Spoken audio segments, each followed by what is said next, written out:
يا أيها الذين آمنوا لا تلهكم أموالكم ولا أولادكم عن ذكر الله ومن يفعل ذلك فأولئك هم الخاسرون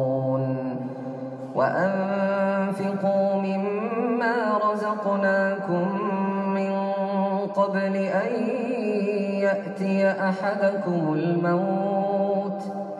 من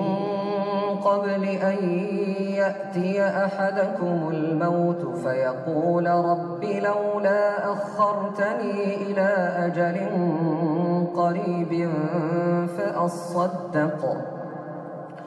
فيقول رب لولا أخرتني إلى أجل قريب فأصدق وأكن من الصالحين ولن يؤخر الله نفسا إذا جاء أجلها والله خبير بما تعملون.